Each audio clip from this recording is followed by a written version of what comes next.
We are under caution. Dale Earnhardt Jr.'s car is in the garage after a problem on the back straightaway. Let's see why we are under caution. Watch the red number 8 of Dale Earnhardt Jr. Maybe a little shove from behind. And there is the result. Wow. And watch this here. Watch him clear things out. Goes right through the garage. Takes out a couple of garbage cans there. Robert Presley, let's see what he was able to see. I wonder if Kurt Busch shoved him. It looked like he did. There wasn't much question about that, Eli. He got time getting off that corner, but he made contact with Jimmy Spencer. It's just one of those racing deals, as they say, coming off the corner over there. So Kurt Busch giving Dale Earnhardt Jr. a shove. That sends Jr. to the garage after he had worked his way up to 20th spot. The garage, they have not officially retired Dale Earnhardt Jr.'s car. How extensive is the damage? Well, they haven't retired, Eli, because there's 16 guys on that Budweiser team working on this car, trying to get it back on the race. You know, Dick Bergen was just talking about personnel. 16 or 17 guys underneath this car, around this car. And one quick follow-up, guys. Scott Deal, who works on the 20 car, was down here trying to buy tires off the 8 car, and they said, hey, not so fast. We're going to try and get back in the race. Always wheeling and dealing. But Dale Earnhardt Jr. hoping to get back into competition here this afternoon. The Ray Bestis Rookie of the Year battle is still far from over. Matt Kenseth has 27 points of a lead on Dale Earnhardt Jr.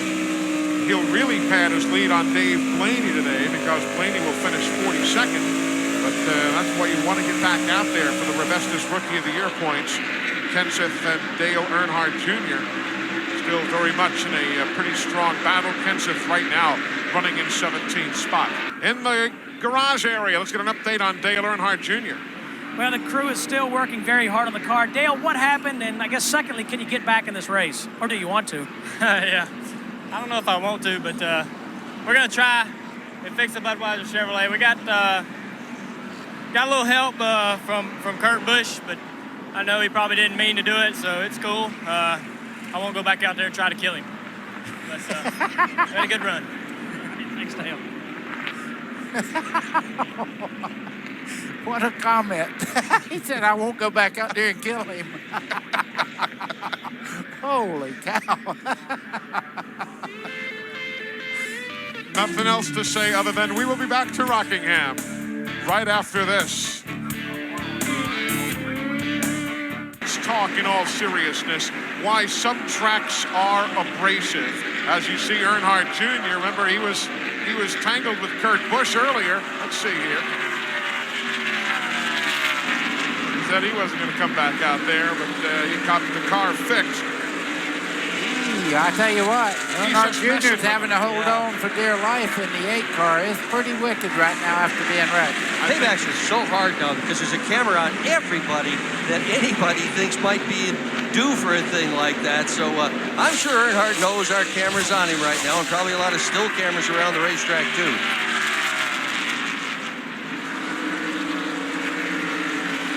Let's see as Earnhardt Jr. closes in again. Giving him a miracle. This is not for position. It's nothing other than probably to mess with the mind of young Kurt Busch a little bit after it was Busch who hit Earnhardt Jr. in the caboose and sent him spinning earlier. It looked from our long-range camera as though Earnhardt Jr. had done the same to Jimmy Spencer.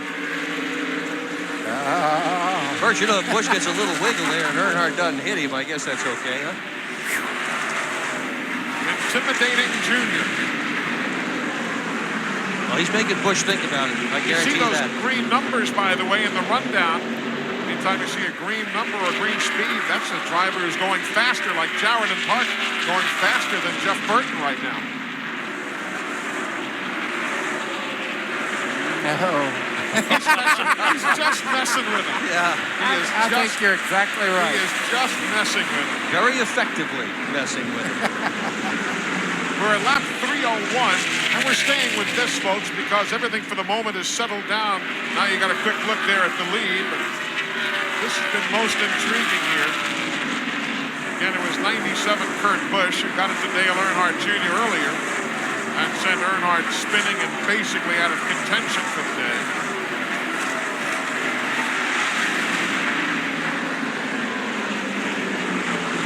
While we're watching this, buddy, I was about to ask you, why are some racetracks abrasive to tires and others are not? Is it because this track, for instance, has more sand flying around in the area, this being the sand hills of North Carolina?